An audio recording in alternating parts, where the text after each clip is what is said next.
Kejaksaan Agung telah melimpahkan berkas perkara atas nama terdakwa IS ke Pengadilan Negeri Kelas 1A Khusus Makassar dalam perkara dugaan pelanggaran HAM berat pada peristiwa Paniai di Papua tahun 2014 lalu. Menurut Kejaksaan Agung, peristiwa ini terjadi akibat tidak adanya pengendalian yang efektif dari komando militer.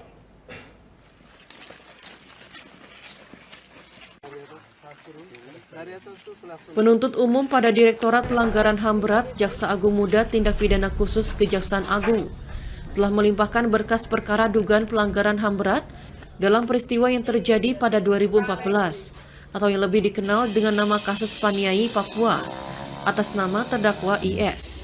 Berkas perkara seperti disampaikan Kepala Pusat Penerangan Hukum Kejagung, Ketut Sumedana dalam konferensi pers di Jakarta pada 15 Juni 2022. Dilimpahkan ke Pengadilan Hak Asasi Manusia pada Pengadilan Negeri Kelas 1A Khusus Makassar, di mana sudah ditunjuk 34 penuntut umum yang masih menunggu penetapan pelaksanaan sidang.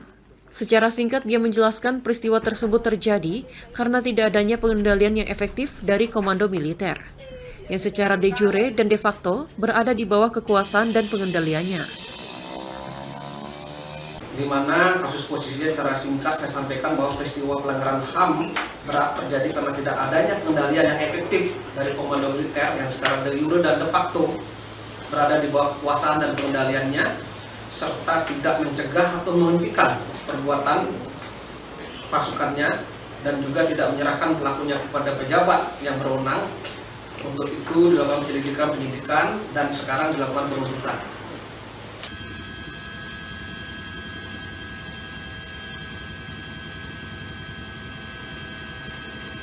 Kasus Paniai berawal dari kejadian 3 pemuda menegur anggota TNI yang mengendarai sepeda motor tanpa menyalakan lampu di Pondok Natal Bukit Merah, Kampung Ipakie, Kabupaten Paniai, Papua pada 7 Desember 2014.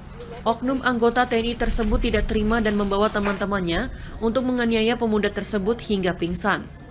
Yang disikapi masyarakat dengan meminta klarifikasi kepada Polsek Paniai dan Koramil 170502 Ena Rotali. Namun hal itu berbuntut bentrokan yang membuat 4 orang berusia belasan tahun meninggal dunia akibat luka tembak dan luka tusuk. Sementara 21 orang lainnya mengalami luka penganiayaan.